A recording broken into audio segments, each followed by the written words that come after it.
Good afternoon, everybody. My name is Elie Kaunfer. I'm the director of Machon Hadar. We're proud to be a co-sponsor of today's conference. And just want to invite you, if you don't know what Machon Hadar is, somebody asked me to literally give an elevator speech as we were going up the elevator to the 6th floor about what Machon Hadar is. In short, a Jewish educational institute that's based here on the Upper West Side.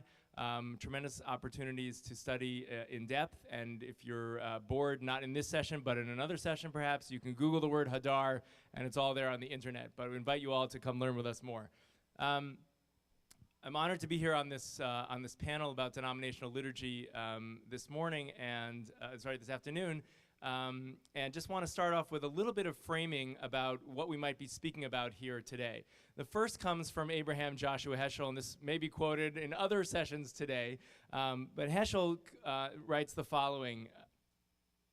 He said, "Religious movements in our history have often revolved around the problem of liturgy. To Kabbalah and Hasidism, the primary problem was how to pray. To the modern movements, the primary problem was what to say. What has Hasidism accomplished? It inspired worship in a vast number of Jews. What have the moderns accomplished? They've inspired the publication of a vast number of prayer books." And here you have it. Our vast number of prayer books continues to be published. I want to contrast that with the preface to another Siddur not represented here on the panel, but I think gives voice to why Siddurim are redone. "There is too much reason to fear that the appeal made by the liturgy of the synagogue elicits but a feeble response from the intellect and the emotions of the modern Jew.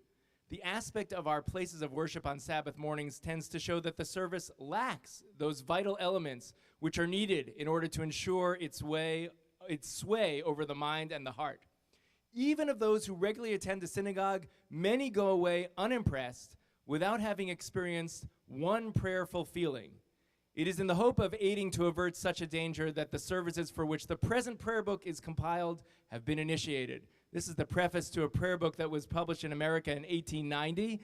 And I think since then, we've been trying to solve that problem through the publication of prayer books. Obviously, both those who believe in the publication of prayer books and those who believe not in the publication of prayer books, nobody has that much to shout about. But we're excited to speak a little bit today about the latest in the denominational liturgy and creation. And I'm honored to be here with my esteemed panelists who represent three of the major Siddurim that are in circulation today. Probably all told, more than 500,000 Jews are using these Siddurim that these folks were editors of.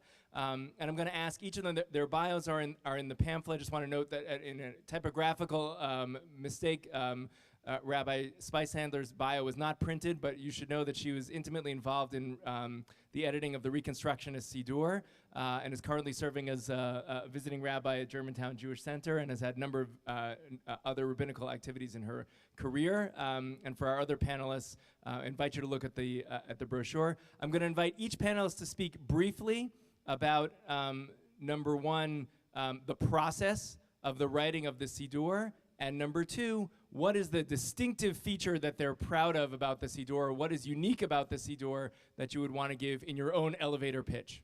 We'll start, Rabbi, please.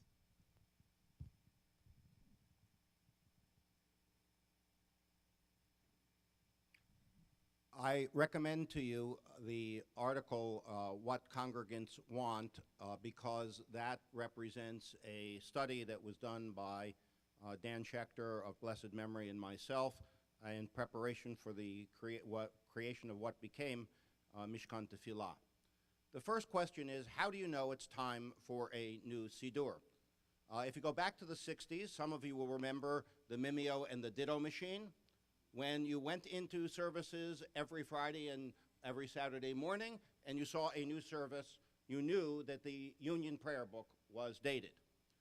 When you got to the early 70s and desktop publishing began to develop, the early 80s when desktop publishing began to become prominent and the sales of Gates of Prayer began to decline, you knew it was time for a new Siddur.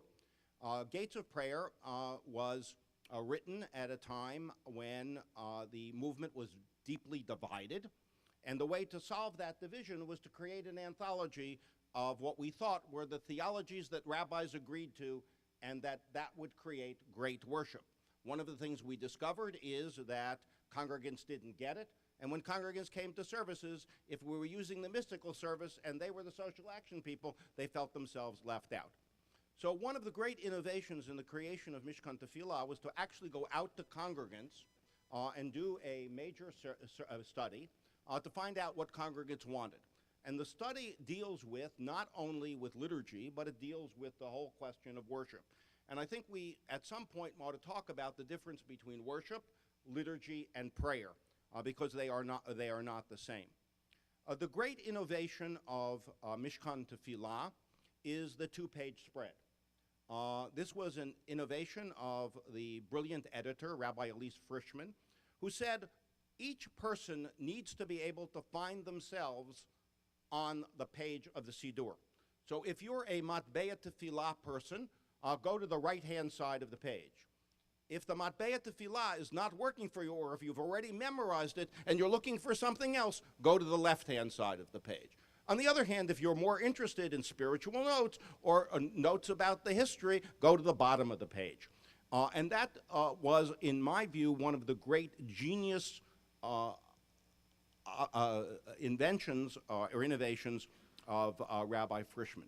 She understood that we had moved from a linear age where we had discrete services into a nonlinear period where we could look in a particularly holistic way. Hopefully later in our discussion we can talk a little bit about some of the specifics of the Siddur, but I want to point out one particular thing, and that's the question of the boundaries. So if you look in the Amidah, the second blessing of the Amidah, the Gevurot, you'll note this is the only place in the entire Siddur where there is, in the Hebrew, an option. You can either say, Michaye Meitim, or you can say, Michaye Hakol. Now, the notion here was that many of us liked that metaphor, Michaye Meitim. Others believed that Michaye Hakol represented the dividing line between that which was Reform and that which was not Reform. So if you want to look at the prayer book, you can discover that this prayer book comes at a moment where we are, in some sense, post-denominational, or at least the denominational borderlines are no longer clear.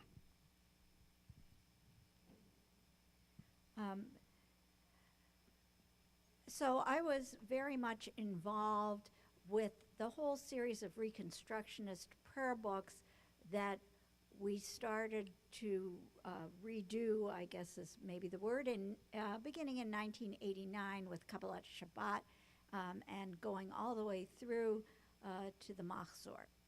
And what really struck me about this Reconstructionist creating of prayer books was that the process by which the prayer book was created really reflected a Reconstructionist process. What do I mean by that? This book was not produced by an editor who had veto power. It was produced by a group of people who met regularly twice a year around a table. And that group of people, the Prayer Book Commission, was composed equally of lay people and of rabbis. Almost by definition, this allowed for the voices of women to be included, because at the time there really weren't enough women rabbis with enough experience and enough, I guess, voice to be able to be included on that high of a level in some of the other denominations of Judaism. So we had women, we had a gay woman as well, and we had a lot of debates. We went through every single line by line, and had discussions about many of them.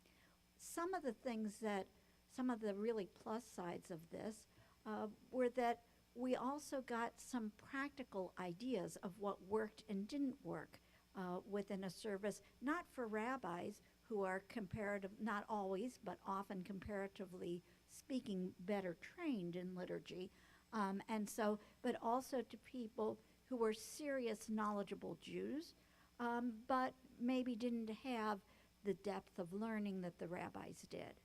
So, and that's a balance that we're always trying to create, I think, in prayer books, between knowledge, for different levels of knowledge. You don't want it to be intimidating to people, to feel that I'll never be able to do this. On the other hand, we don't want it to be simplistic. And it's interesting that you said that about the format, because I think also one of the big innovations, which was an innovation based on traditional sources, was the layout of the book. And of course, it came from the idea of the Talmud, of having the text and having around it different commentaries. And we divided the different commentaries basically by pardes, pshat, remez. But in the English translations, we had notes, we had kavanot, intentions, we had commentary, and they were all serving different purposes. So it also served to address this idea of how do you have a communal service where some of the things are in common to everybody, and at the same time allow a space for personal spirituality within that framework. So those are some of the things we thought about. I didn't look at my watch. I hope I wasn't too long. So my experience is in the conservative movement with two different prayer books. One is the Machzor Lev Shalem for the High Holy Days, which came out a number of years ago, and the other is the Sidur Lev Shalem, which is due out this fall. And I would say that both books emerge out of what I think of as the distinctive conservative approach to liturgy and Sidurim, as it is for Judaism generally, that encapsulates and maintains a balance of the polarities that lie at the heart of Jewish life, understanding that these are not problems which can be solved, but dilemmas which must be managed. And every choice that we made with respect to both the Machzor and now the Sidur is an attempt to keep these polarities front and center and strike a balance between them. For example, the individual and the community, and that applies both to an individual sitting within a particular kahal and the place of a particular kahal within the Jewish people as a whole, the particular and the universal, keva and kavanah, fixity versus intention, tradition versus contemporary relevance, scholarship and rationality, and that which is beyond and inaccessible to reason, self-expression and self-empowerment, and self-attunement and responsiveness and the need for leadership. And so all of the choices that we made were an attempt to find a balance on each of these polarities with a recognition that there is no single balance that one strikes and that lasts for all time. And so there's a need in each generation to think about how are we doing on these polarities and is the balance right. Specifically, Machzor Lev Shalem was very much the genius and the expression of the soul of Rabbi Ed Feld. It was his vision. He worked with a committee on which I served. The process took 12 years. We met for a day and a half every month for 12 years. We are following a different process with the Sidur because we're on a shorter time frame. He's the senior editor, I'm the associate editor. And so we have a somewhat different process. He takes the first shot at translations and commentaries. I edit, we then share with the committee. One of the things that was most salient about the process, well, two things. One is that every single word of the translation is read aloud to the entire committee, both the Machzor and the Sidur. Every single word. With the idea that there are things that we don't hear and that we're not sensitive to until they're read aloud. And the goal of our translation, in contrast to prior Sidurim in the movement, was to be both accurate and inclusive and at the same time prayable. And to deal with difficult theological challenges in the liturgy, not by translating them out, that old joke that You know, how do you deal with problematic liturgy, right? The Reform and Reconstructionists take it out, the Conservative translates it out, and the Orthodox just daven it really fast, right? We didn't want to take it out. We didn't want to translate it out. We wanted to translate it in and comment on it and offer ways of understanding it. So we needed a whole new translation. We wanted it to be poetic. Every word was read aloud. The other thing that I think emerges in the final product that as a result of the process is that because of Ed's leadership, there really was a sense of profound kedusha, of striving for holiness, and of deep, deep respect within the committee. What he succeeded in creating, and I think it's reflected in the book, and the process very much affects the outcome in this sense, we had no sense of ego or ownership in the materials that we drafted. And very often somebody who was responsible for drafting a section or would come to the committee and we would look at it and we would say, you know what, we really need a different approach. And we would just chuck it and start over. And there was never a point that anyone said, oh, well, I wrote that and, you know, we have to, that tone was crucial in creating a book that inspires a certain sense of holiness and of bracketing ego when we approach prayer. And that was one of our, you know, one of our goals in creating this book was to create a tool by which people could enter the experience of prayer and find in both the content process and, quite frankly, the feel of the book, a tool that would help them get there. The final thing I'll share and then open it to questions is that we spent with the Machzor, and now we're benefiting from that in the Siddur, an enormous amount of time on the physicality of the book. There's a new typeface designed for the book. We tried countless mock-ups to find a book that would sit beautifully in the hand and be balanced.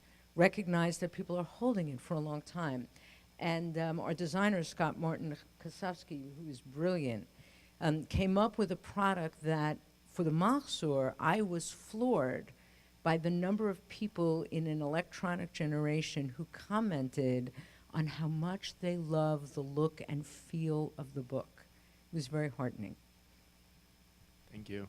I'm going to pose a couple of questions. In the meantime, my colleague Andrew is going to pass around, as those of you who were here this morning, if you have a question, we would be happy to take it from you. The way to submit a question is to fill out on a little index card your question. Andrew will collect it. Or if you want to email it, that's another way to ask questions for those who are watching online. conference@kaplancenter.org is the email, and that's the way to submit questions. So my question to the panelists is that there are many areas to explore. I want to explore one deep dive on one aspect of translation, which is the phrase, I'm going to try not to translate, Baruch Atah Hashem, the third word in that phrase. How did you translate that word in your Siddur and why?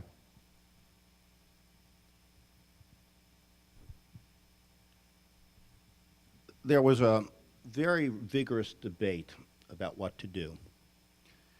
Some people wanted to translate Hashem as Adonai, a feeling that that was a Hebrew term which conveyed something of holy significance.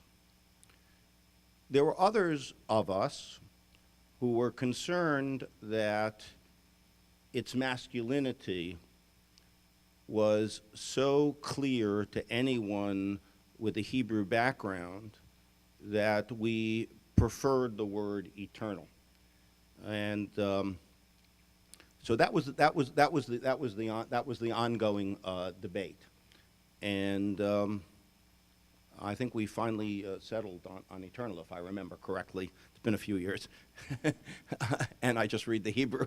So, but it is also actually a debate that went on in the 19th century about what the meaning of the Tetragrammaton is.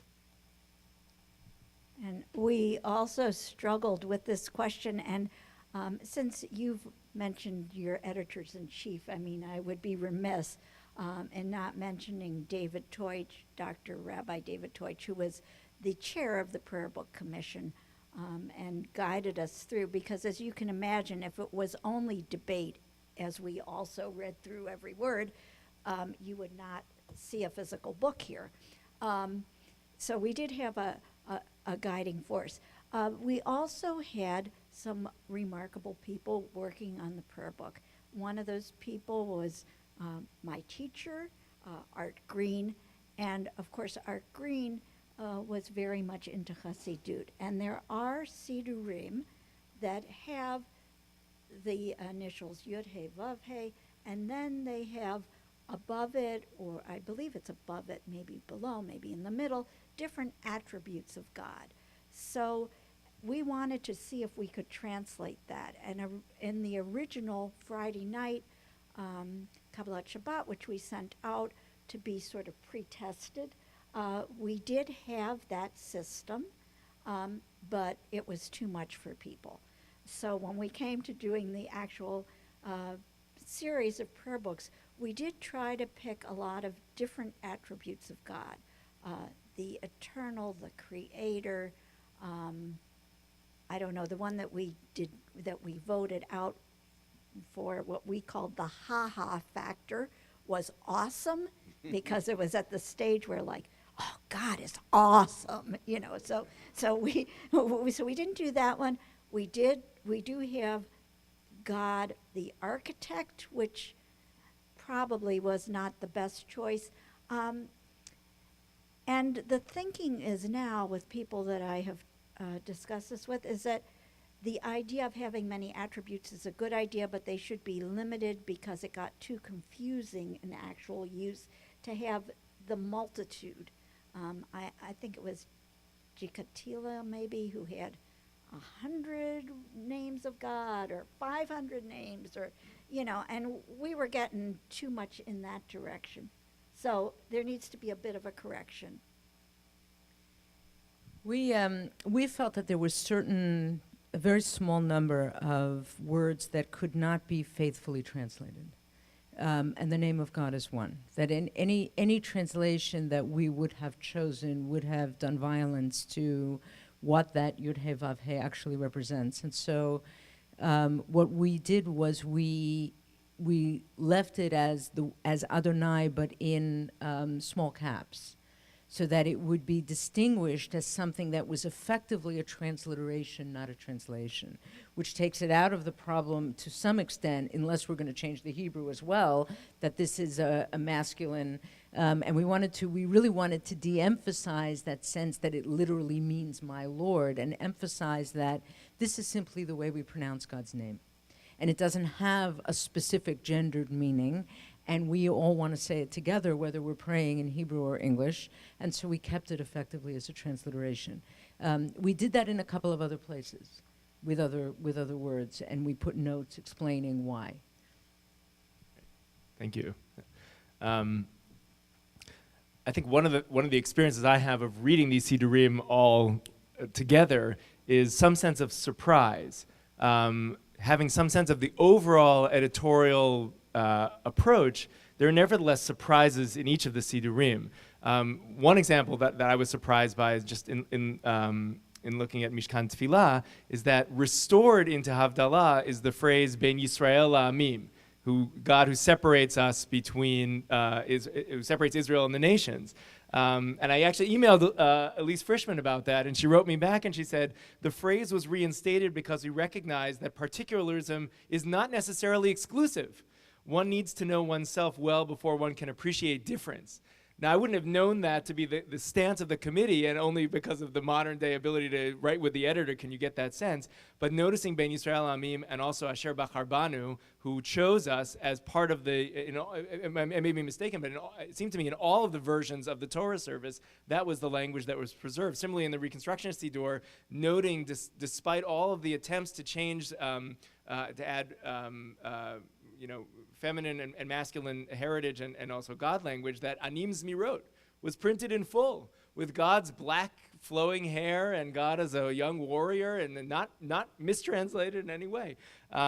So I sort of wonder what surprised you in the process. What was in there that you wouldn't have expected to be there? And I'll add as a second part, what was brought back in that in previous Sidurim had been left out? I'm thinking of Ana Bechoach in the conservative Sidur, which had not been printed until the 90s. And similarly, the Misha Berach, which was not, I learned from your article, which was not in previous Reform Sidurim until Debbie Friedman made it popular through the music, and therefore the words were reinstated. So what was surprising to you about what was left in and what was brought back in that wasn't in previous Sidurim?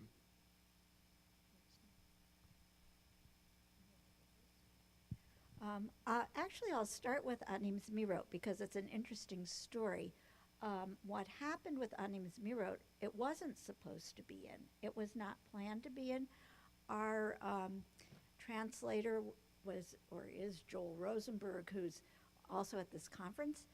And Joel is a wonderful poet as well as a scholar. And he translated it, not realizing that he wasn't supposed to. So he translated it, brought it to the committee, and people loved his poetry so much that they voted. This was one, I don't know if I should tell tales out of school, but this is one that David Teutsch actually lost. He got voted down, and it's in there. So, you know, it's something about the process, though, I think that that is interesting.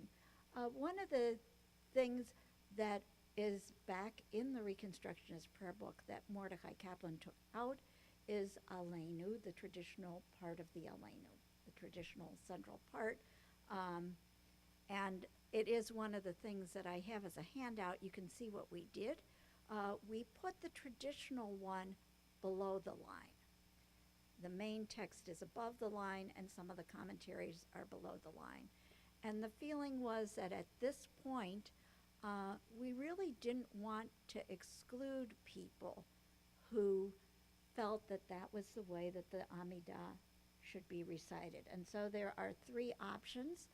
That is not the number one option, but it is there. And of course, people have talked about Bachar Banu. You know, now they've, I guess we could say, drashed it to mean Bachar Banu.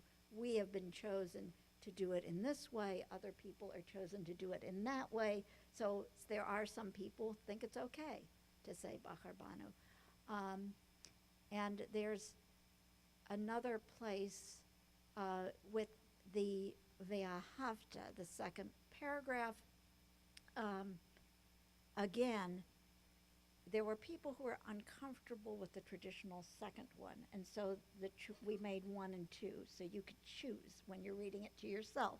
That works better than Aleinu. Aleinu is a little hard to, you know, when people are doing more than one Aleinu, it gets a little cacophonous, but maybe that's the Jewish way anyway. So those are a couple of the things, and I don't want to take too much time, so I can get back to it. I would say in Lev Shalem, because in the conservative liturgy there hadn't been as much radical revision of the liturgy in previous Sidurim, there are fewer things that I would say are really surprising that they're back.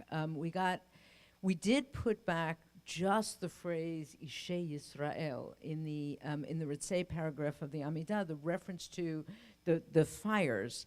We put it back in the Machzor, but it's not going to be in the Sidur, and that's because there was some pushback that people felt we were going backwards, and there was concern about that. What I would say is, we are more traditional in many ways than prior conservative Sidurim in having mined the non-Ashkenazi tradition and mind the liturgical resources, traditional liturgical resources that perhaps didn't make it into mainstream Sidurim in the past for materials that might speak to a contemporary audience. And we are more traditional in including certain piyutim. We went back on Yom Kippur in the Avodah service to more of the traditional Avodah. the Harlow Mahsur had gone to the Mishnah rather than the poetry that was based on the Mishnah. We went back to poetry. At the same time, what we did was we included a very early poet, Piyut by Yosef ben Yosef from the 6th century in the land of Israel, that had not been in previous Ashkenazi versions of the Mahsur, in part because it was particularly beautiful, and in part because it referred to not only Aaron as the Kohen Gadol, as the high priest, but Moses and Miriam. And we wanted to show that the inclusion of women, and specifically Miriam, is not some 21st century innovation, that she's been in the tradition, and so we rescued certain things like that. We brought back in Shir HaShirim for Friday night. Not the whole thing, excerpts. Our concern was that if we put in the whole thing, it would not be used by anybody. That it would be too long, and it would just be, so we did it in 2 ways. We have the first 2 chapters at the very beginning for those who want to use it as an introduction, and we have excerpts from Shir HaShirim, from the Song of Songs, corresponding to each of the Psalms of Kabbalat Shabbat for those who would prefer to intersperse. That's been in Sephardi Sidurim. To my knowledge, it has been in very few Ashkenazi ones. So that, I think, surprised some people that we brought that in. And you have some of, I mean, I think overall, the contemporary ear is more comfortable with mysticism, with the language of love, with some of the more emotive and, for want of a better word, spiritual sides of our liturgy. And so probably across the board, we're bringing more of those back because there's a greater receptivity to them. That's the Anu B'Koach. In the previous generation, we're putting Raza de Shabbat, which was in the early Sim Shalom, was absent from the later Sim Shalom, is now going to be back. The one thing that utterly surprised me was the fact that Tisha B'Av fell out. And I say literally surprised me because someone asked me where Tisha B'Av was in the Siddur, and I couldn't find it. And I don't remember a discussion about that. So that was a huge surprise.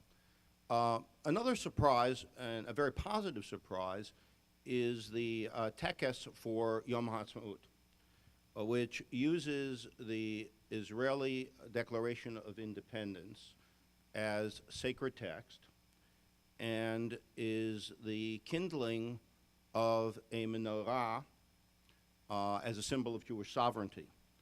And if you think about the symbolism of it, think about what is today the temple, which is the Knesset, and outside the Knesset, what is the symbol of sovereignty? It is a menorah. And to me, that was a wonderful surprise and a very beautiful thing. 2 other quick things. One is I was very happily surprised that we were able to include some great Israeli poetry, especially the poetry of Yehuda Amichai, but not in Hebrew. And that to me is one of the sad pieces. From a graphic perspective, it was not possible, but at least that piece is in there. The other thing is that in the Shema, we were able to restore the 3rd paragraph, which talks about wearing tzitzit, only at the times when you would wear tzitzit. And we had a huge battle about the second paragraph, about Deuteronomic theology. Richard Levy, who is a magnificent liturgist and a wonderful person, argued that we ought to see it as an environmental piece. It's an argument that he lost because that was really truly objected to. The one other point I want to make is that this particular prayer book was piloted more times than any prayer book in the history of Judaism. It went out to congregations probably dozens of times and was seen by large numbers of lay people. And while the editorial committee was largely made up of rabbis with one lay person and several cantors, in terms of lay input, there was tremendous lay input. I want to turn to some of the questions that came in from all of you. The first is related to the question of transliteration.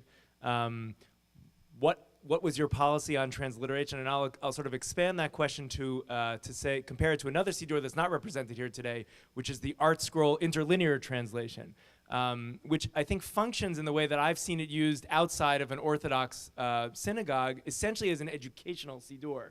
That is to say, if you want to learn how to translate each word, how it sounds by the transliteration, and also the Hebrew word itself, you can simply follow the way in which that siddur lays it all out for you. What they sacrifice is any other larger commentary that you might bring in, because it takes a lot of room to do that. But I'm wondering, when you think about transliteration, or when your committee's thought about it, to what extent is that a representative understanding of how much of the siddur is an educational document versus a document that's ready to go to pray right now? So we really struggled with the question of transliteration, in part because the page is so crowded. And our policy was to translate anything that transliterate anything that a reasonable number of congregations tend to do aloud. There are always one-offs. You know, some congregation somewhere does this piece of liturgy aloud, but if nobody else does it, we didn't generally transliterate it.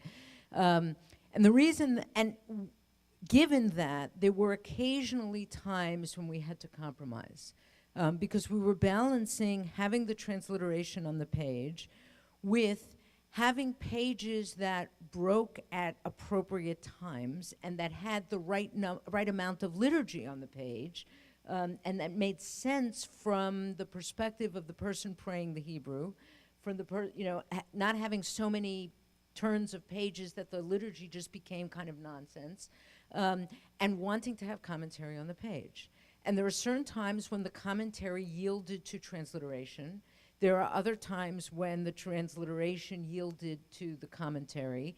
And then there were also times when, for example, with the first 3 blessings of the Amidah, we compromised by putting the transliteration in the very, very back of the book. Because to put it everywhere where the Amidah appears would have broken up the Amidah in such a way that it would be impossible to pray it in a meaningful way, and would have added so many pages to the book that the book would have become too heavy. So we really did. How many pages is the book?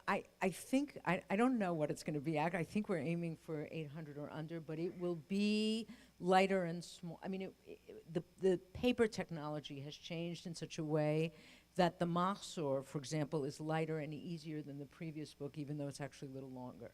But we're very sensitive to that, both in terms of the weight of the book and the cost. Yeah, I want to say, in prefacing this, because it's as good a place as any to say it, is that really we've all learned from each other, you know, and as we've gone along, each new siddur has taken the best, the things that worked the best with the previous ones, and the things they didn't like about the previous ones, and so forth. And it's really what you said, very holy work. I had such a sense of holiness through every one of these conversations and every proofreading, and I did proofread some of your Mahzor as well. With transliteration, basically, we decided the same thing. Everything that is commonly said aloud or sung aloud, we transliterated. And, you know, at the time, because it was earlier, it was kind of a radical step, because it was saying, well, yes, we have to recognize that many of our people really can't read the Hebrew well enough. And that's a hard thing to come to terms with. So part of the way the page was set up was also that the Hebrew ran to the middle and then the English ran to the middle, and we tried to match that up as much as possible and have the transliteration below it. But as you know, every choice we make, it's a trade-off for something else, like the weight, the durability, etc. We made a philosophical decision that transliteration was an invitation to participate because what was happening within the context of the Reform movement, because we had started at the end of the 60s, the beginning of the 70s, to send every one of our rabbis to Israel, that more and more Hebrew was being used in the Reform worship service. and that more and more of our service was being sung. And so the decision was to basically transliterate everything. The placement of it was very complicated. We talked to a whole series of people about which is the best way to put the Hebrew in the transliteration, and so forth and so on. And it was really very difficult, but it was a very important statement. The big thing we worried about was would transliteration in the Siddur constitute amaratzis? In other words, did it say that we had given up on Hebrew? And thank you, Art Scroll, for having published a Siddur with transliteration. The second thing was, since our Siddur is used to train B'nai Mitzvah, we had to publish a version of the Siddur without transliteration for our religious schools, so that no one would think that when our kids got up for bar or bat mitzvah that they were reading the transliteration. And I thought that was, I actually opposed that originally. I didn't think we needed another book, but I thought it was actually a very good philosophical statement. I'm going to get to another question that was asked here. As you create a new generation of prayer books, you also effectively make many of the older prayer books obsolete. How did you address what to do with the older prayer books? And again, I'll add my own commentary on this. The Ishei Yisrael example is so on point. When the Silverman Siddur, the conservative Siddur of the 40s came out, Robert Gordis wrote an article that indicated that the phrase Ishei Yisrael, the fires of Israel, could not be reinterpreted, and therefore had to be cut. And once it was cut, it was a phenomenal bracha about the return of Jews to Zion, which in the 40s was exactly what conservative Jews wanted to be praying. But saying the fires of Israel, because it pointed to sacrifice, was over the top. Now, I once had a student who said to me that who had grown up in a conservative synagogue, once she realized that the phrase Ishei Yisrael was part of the liturgy, and in fact had only been excised like 30 years before she was born. So then it turns out that she was shocked and had no idea that this piece of liturgy, pre-existed for however many hundreds of years. So the question is, how much of what you leave by the side of the road how do you preserve those, or how do you make mention of those, or are you just happy to let it go and people will never figure out what was sort of edited out?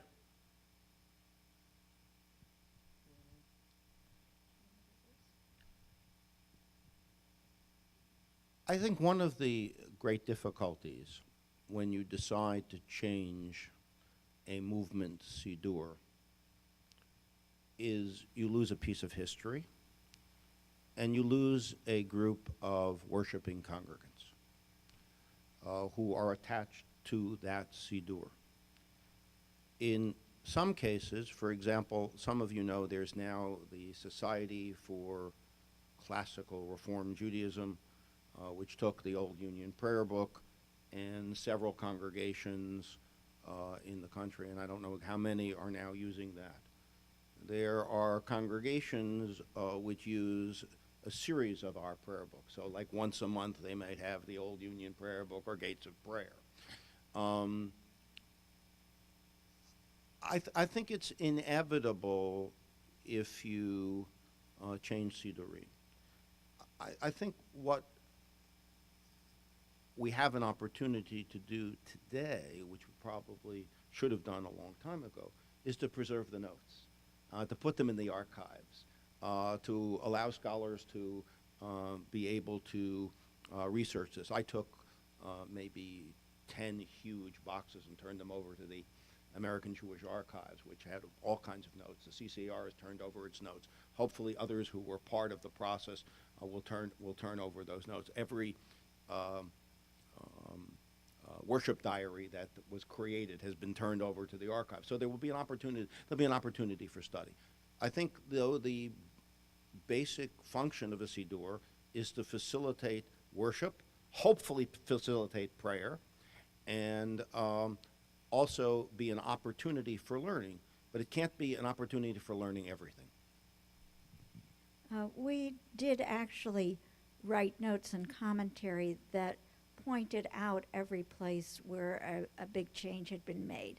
Now, That being said, it was easier because there are really only two sets of Reconstructionist prayer books, the ones that Mordecai Kaplan did and then what we did. So any change that we made was usually from something that Mordecai Kaplan had done, or bringing back something that Mordecai Kaplan had taken out. So, you know, it didn't have quite as much history. In my personal life, you know, I have a bookshelf with many, many Sidurim, so that I have them for myself. And in all honesty, in terms of anything that was in English, Kaplan's English, you know, was much more stilted than what we have now. And so I don't think there are that many people who would really want to use the original unedited English that was there. So I would say we're dealing with, you know, we're dealing with a couple of things. We're dealing with a change management process in terms of how we help people move on to something new and let go of certain things that they may be attached to, including translations that they're used to hearing or particular readings.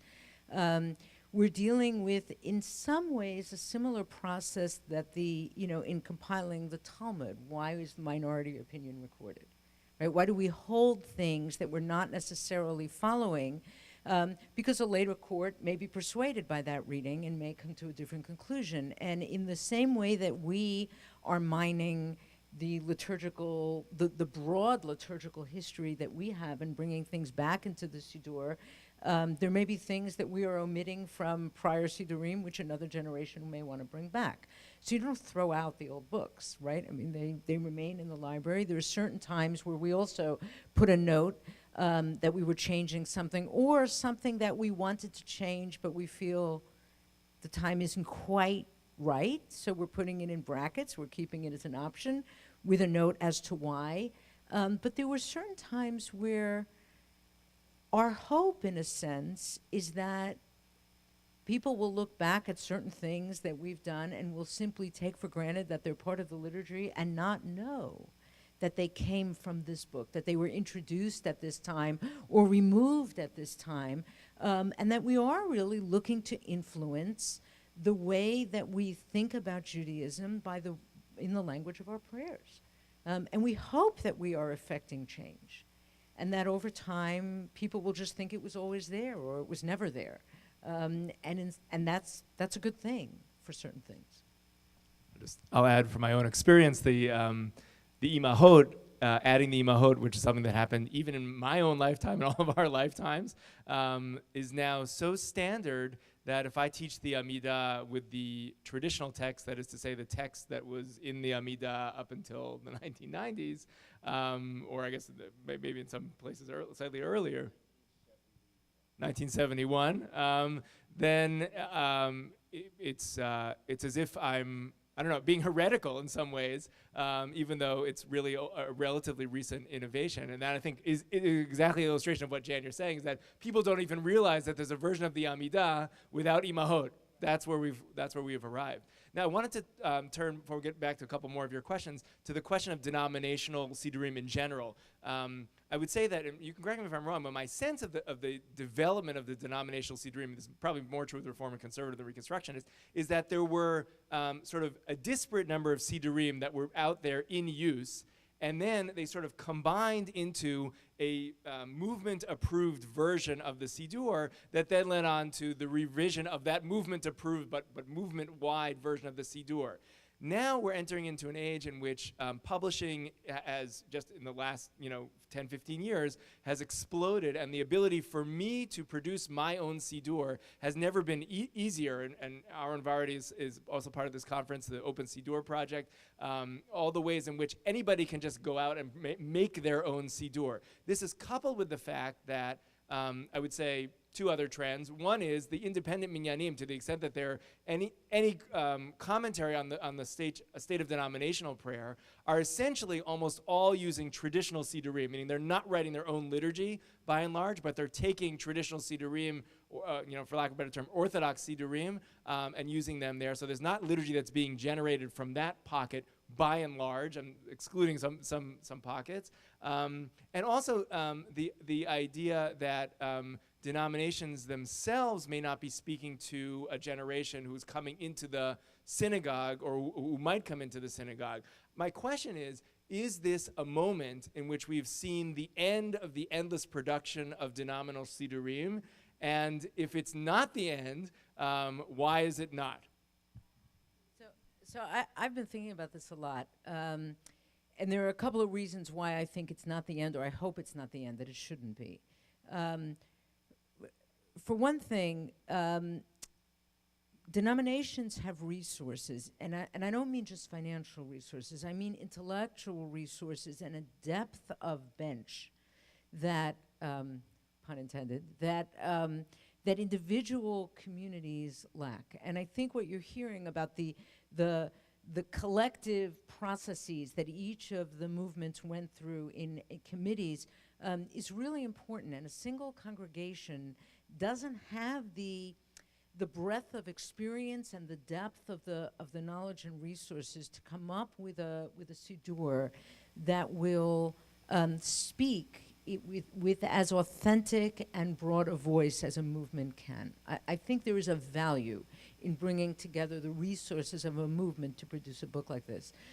The other thing is that I think across the board, one of the things that we're all saying is that there is a need now to create prayer experiences which are both individual and collective, where the individual can have an experience that may not be in lockstep with what the prayer leader is doing, but that nevertheless has a sense of community and kahal.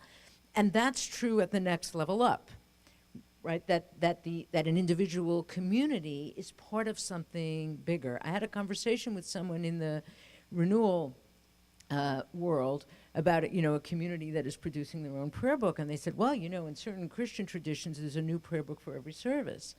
And I said, yes, but the prayer book in the Jewish tradition has a peoplehood function. It's not just about the service that you're davening in that particular morning or evening. It is an anthology of our collective yearnings and pains and joys and understandings of God and strivings, and it serves to form a people. And when we are too atomized in our liturgy, we will lose that sense of peoplehood. So on the one hand, it's wonderful that people are creating all their own sidurim, but it could result in a sense in which if you're in one particular community, you don't know how to participate in a service if you go to another community, and that's an enormous loss, So, you sound very Babylonian, just right. calling it Very Babylonian in entire that sense. Israel. At the same time, though, each of us has balanced that with creating books in which a particular community can structure their own service, can make liturgical choices. We want that Eretz Yisraeli, right? The service doesn't have to be the same every week, and my service doesn't have to be exactly the same as yours, but we're looking at the same text and making choices within that. Right now, I don't believe there is any move on foot to do a new series of Sidurim, but for the Reconstructionist movement. I totally agree with the way that you articulated that struggle between the individual and the communal. I think there probably will come a time when the Reconstructionist movement is ready to begin the project again, and it is such a large undertaking. Our process also took, I don't know how many years, I lost track. One of the things that I want to raise, it's related to your question, but it's not exactly your question, and that I've been thinking about what is going to be the role of the electronic revolution in creating prayer books. So laying aside for the moment the question of how Shabbistic does it feel to have an iPad or similar thing, which is, I don't mean to minimize that, but that's a question. But once we resolve that question, this book, so as I get older, it is harder to hold this book for a long period of time. It's heavy, it's uncomfortable. We didn't have the option of the paper that you had at that point. Having a tablet would be so much more convenient. Not only that, as the print seems to get smaller and smaller, if you have a tablet, you can enlarge it. So I could see that they're really wonderful advantages. On the other hand, you really don't want people going on the internet in the middle of the service. So, okay, so then you could preload. Well, even then, what does that do to your kavanah? Although someone might say, oh, wow, I want to read this amazing kavanah I just found. Who knows? But it could, I like to I'm not the person to do it, but I'm the person to say, I wonder what it's going to look like. Because I think that there will be changes, amazing changes, once we start using the new technology. When we went from the video machine to the Mimeo machines to what we have now already, we've seen a transformation. So I do find it interesting to think about that question and to try to open my mind to a Siddur looking very different in the future. First of all, I really loved, Jan, the way you phrased it. I think the whole question of the resources which denominations can bring, and I don't think that's going to change. I was extremely surprised at, I'm going to use a terrible term, the penetration of the market for Mishkan Tefillah. I really thought it would not have a large penetration because of all of the desktop publishing that was done. But one of the things that I know is I'm not a liturgist. I don't know exactly what the number is, but it's quite large and getting larger. So I was a bit surprised. The second thing is that I think to some extent when it comes to the use of technology, it's going to be the resources ultimately of the denominations that are going to create the kind of opportunities. For example, Dan Medwin, who Rabbi Dan Medwin, who works for the CCAR, has created something called Visual Tefillah. But that's really based on Mishkan Tefillah. It can be customized. It's got screens, and I think that we're going to see very different kinds of worship, and we're going to see very different ways of putting together the Siddur. But I want to emphasize the word Siddur. Some of you in the room are old enough to remember the 60s. Some of you will remember a service that you attended, which started with the Kaddish. In the middle was a reading from Gibran, the prophet. Then maybe something from Huey Newman. And then it may have ended with the Shema and concluded with We Shall Overcome. Now, all of that was very exciting. It was really very interesting. And when I was a teenager, I really thought creative worship was the greatest thing. But the truth of the matter is, as a people, we are liturgical, in contrast to those Protestant denominations which basically create the service week in and week out. So I think this whole question of history, question of peoplehood, the question of order are all going to continue to dominate. They're going to dominate in different ways, and we're going to worship in different ways. I find that there are independent minyanim, for example, that use Mishkan Tefillah. They may not use Mishkan Tefillah the way I would use Mishkan Tefillah, but they are using it. Or they have found that other Siddurim, denominational Siddurim, work for them. So I'm really not worried about it. Yes, there will always be some congregation somewhere needs its own identity, so it creates its own Siddur because it says, we are Congregation HaGadol, and Congregation HaGadol is going to say, yes, we belong to the Reform movement, but we're different than everybody else in the Reform movement. There's one that I just wanted to pick up on this question of the use of electronics and the future use of that. Is there going to be an app? There are. I mean, there certainly will be. But I want to say that ritual and prayer demands a sensitivity to an aesthetic. Right? The aesthetic sense of what happens in a prayer service is enormously important to whether that service works. And I think in our, not only because of the electronic age, but because we are in such an anti-hierarchical, radical, sort of leveling the playing field culture, we have stopped valuing the significance of aesthetics, and our prayer is suffering. It matters. And it's one of the reasons why I mentioned earlier that I was so touched that people commented on the beauty of the book, the physical book of the Mahzor.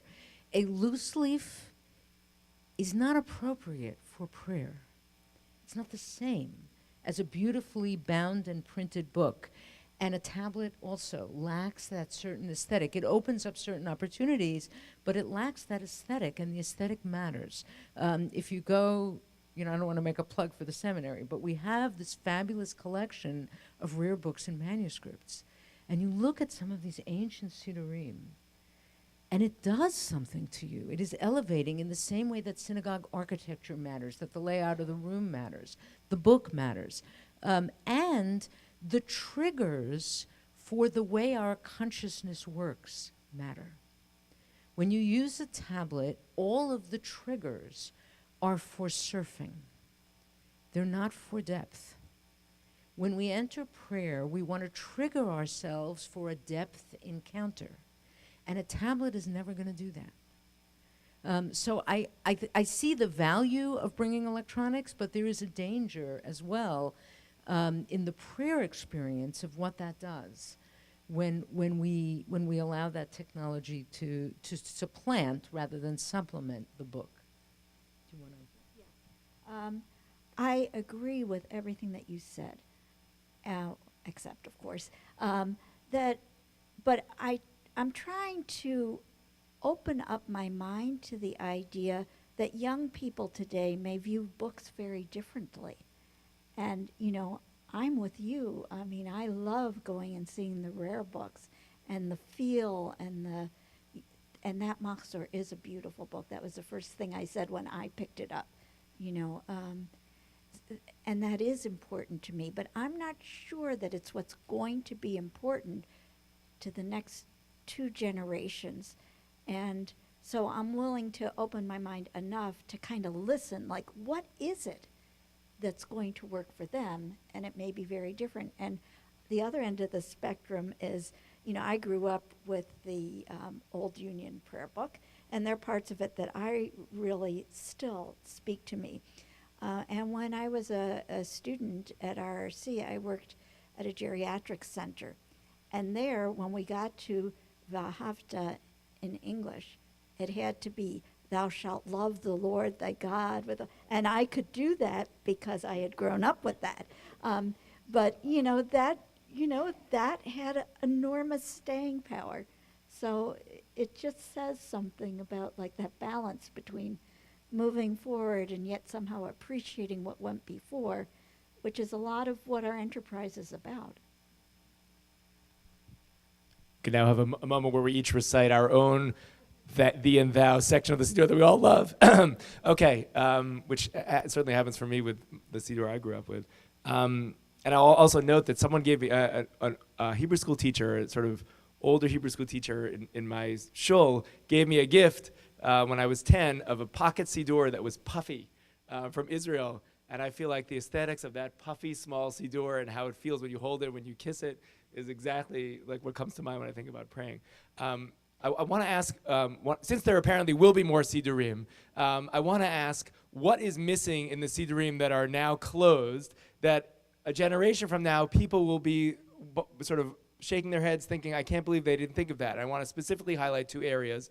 One is, and upstairs we have the question about feminine God language and masculine God language, and the whole question of heteronormativity in the Siddur in a world in which gender fluidity is much more intense than it was even a decade ago, and pronouns are changing. There's not just 2 choices now. Is there a way in which that is going to be the leading edge of what the next Siddur is? I'm assuming it's not in the Lev Shalem that's coming out.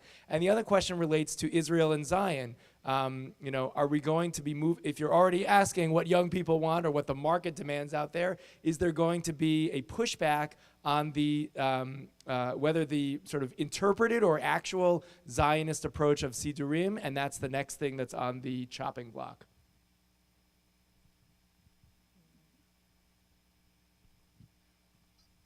I think both are very profound questions. The question of gender language is really a very important question. And we had a very knockdown, drag-out debate on it. And interestingly, the men on the committee wanted what I would describe as feminine language to be included, and the women voted against it. And which was something which was surprising to me. Also, we were unable to agree to alternative brachot formulas, and we were unable to agree to the creation of new Hebrew prayers which might have taken gender into consideration. So I think that's going to be something that the next generation is going to talk about. As far as Zionism is concerned, one of the great concerns of our people early on in creating this Siddur was there wasn't enough Zionism. And so things came back like Or Chadash, which had not been in the previous Siddur, the tekes that I've already talked about in terms of Yom HaTzmaut, et cetera, et cetera. I think it's much too early to come to any conclusions about what Zionism is going to look like in the next generation. We're living in a very, very difficult moment, a moment in which we can almost not have a civil conversation about Israel, which there is to some extent a generational divide, in which we are still coming to grips with being in a post-Shoah era, a post-state, not a post-state, but a post-reestablishment of the State of Israel era. There are some of us alive who were alive during the Shoah, who remember even vaguely the establishment of the State of Israel. And so I think I think we will conceive of Israel differently, but I think Israel, I think, will be different. Hopefully things will be better, but I think it's just much too early to predict. One of the handout sheets does have what we did for formulating prayers, feminist brucha at Yah, for example. Yah being an old name for God, as in hallelujah. When I first heard Yah used as a name for God, it sounded like a joke. And in fact, one Purim, we did have a song that went, "We love you, Yah, Yah, Yah." But over time, it has gotten more comfortable. So there was that sort of formula of options of wording to use. And in Berachot HaShachar, I've been in services where they've been used successfully in that way. In terms of gender fluidity, I will be quite honest, I don't understand it. And so I don't think I don't think I'm one of the people who could make that change happen. We would have to have a committee that had people on it who get that and who know what would work and wouldn't work, and have to discuss it with the other people and figure it out. So that's the horizon. And Israel, the topic of Israel is too painful to touch for me. My parents were, in the Haganah and in the siege of Jerusalem. I can't be objective. So I think in terms of things like Zionism, like the response to the Shoah, which we've seen change in prayer books. One generation, the Harlo Machzor, the Shoah, was very, very present. In Machzor Lev Shalem, it's there, but much less so. A different generation needs a different response. The only thing I will say is that in working on both of these prayer books, my respect for the traditional liturgy has only deepened and grown. It is really hard to write liturgy that will last beyond a generation or two, precisely because it's so hard to anticipate what the contemporary concerns will be. And I'm simply awed at how relevant and powerful the traditional liturgy remains, and its ability to be responsive to whatever's going on in the world. And so as we try to think about what do we need to include, do we need to include something on the environment? Well, how do we do that isn't going to be dated in 5 years? It's not easy.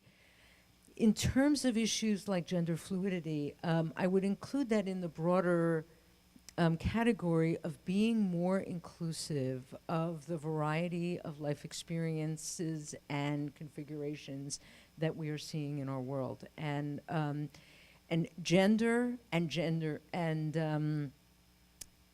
sexuality and family structures are a big piece of that. Not only that, we tried in the Machzor, and even more so in the new Siddur that will be coming out, to be vastly more inclusive than any previous Siddur that we've seen.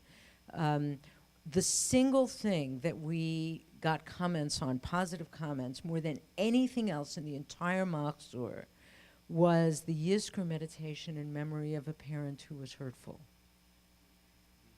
By far, the response to that of people feeling finally the reality not only of outright abuse, but of the complexity of relationships is acknowledged on the page just when we're davening Yizkor, enormous. We've recently been, in terms of the Siddur, one of the things we've just been struggling with is what do we do with Eshet Chayil? Right, we're going to include Eshet Chayil, we're going to include Mi Ha'ish. How do we label them?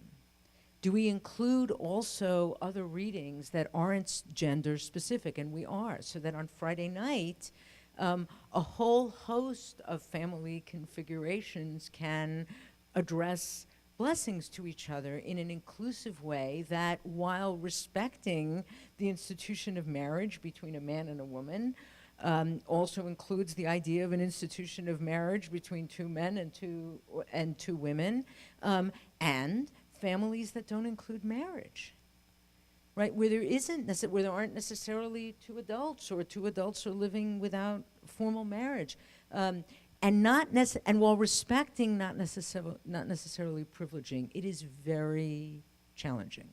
It's challenging from a layout perspective. You wouldn't believe the struggles we went through in the Mishnah Berachs around the Torah reading.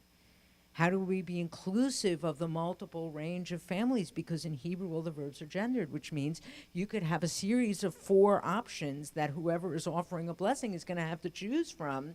And it's slash, and all these different, that becomes impossible to use. So we're trying to be inclusive while still having the book in some way make sense. Are we catching everything? I'm sure we're not. But we're trying. Well, I want to thank the panelists, first of all, for their work on their Siddurim, and second of all, for their thoughtful comments here today. Thank you so much.